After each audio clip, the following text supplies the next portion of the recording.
Je réponds au nom de Tchemoko Koulibaly. Je suis secrétaire général du GBU du Mali depuis janvier 2014. Donc ça fait 5 ans que je suis secrétaire général du GBU du Mali. Je partage ma vie avec ma chère épouse, Béatrice Gouita. Et avec elle, nous avons un garçon auquel nous avons donné le nom de Abraham Moutian Koulibaly. J'ai rencontré le Seigneur en 1998, alors que j'étais encore au collège. Je n'avais pas encore intégré le GBU. Je l'ai intégré 2 ans plus tard. Mais je dois dire que le GBU a été le cadre où j'ai été en contact avec la parole. C'est au GBU que j'ai appris à faire la méditation personnelle de la Bible, que j'ai commencé à développer ma vie de prière. Et les différentes rencontres auxquelles j'ai participé, notamment les séminaires, les camps bibliques et d'autres comme les conférences missionnaires, toutes ces rencontres ont contribué à ma croissance spirituelle, à façonner ma vie. En 2002, le Mali avait accueilli le congrès triennal des GBF.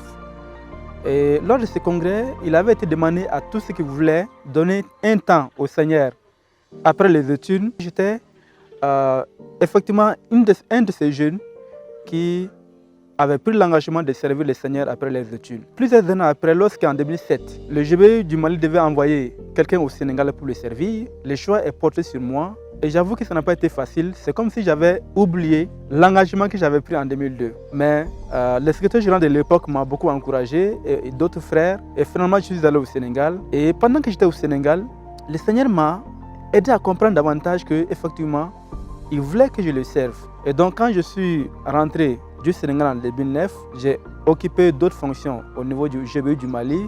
Ces fonctions m'ont préparé progressivement à servir le Seigneur. Et vous savez, nous sommes dans des contextes où ce n'est pas toujours facile.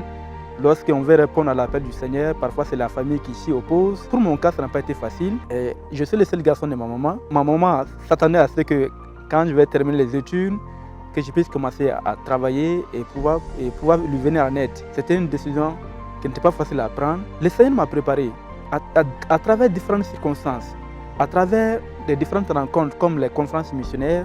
Et ces rencontres m'ont aidé justement à comprendre que je devais servir le Seigneur et que c'est la chose que le Seigneur voulait pour moi. En 2013, lorsqu'on m'a approché pour me demander de devenir secrétaire général, je n'ai pas hésité. J'ai accepté volontiers de devenir secrétaire général du GBU. J'apprécie le ministère de mon mari. C'est un ministère qui s'adresse aux élèves et aux étudiants.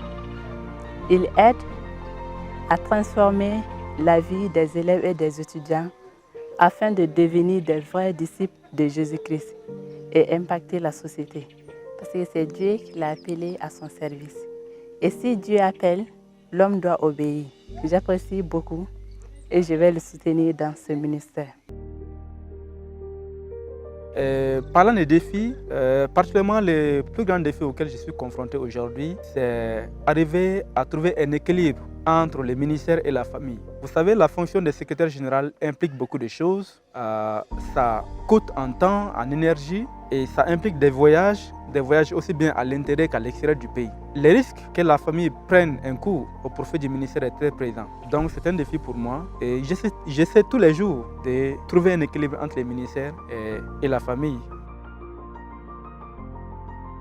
Évidemment, nous avons des sujets de reconnaissance au Seigneur. Vous savez, une des choses qui nous donne la joie dans les ministères, pour lesquels nous faisons beaucoup d'efforts, voir ces étudiants grandir dans leur vie spirituelle, voir ces étudiants grandir et devenir des responsables, devenir des leaders.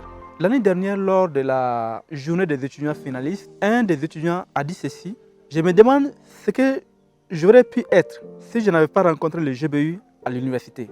Pour dire combien le GBU a impacté sa vie. Ma joie était grande d'entendre de tels témoignages et cela m'a réconforté et m'a beaucoup encouragé que je dois continuer. Au-delà, le Seigneur nous vient en aide.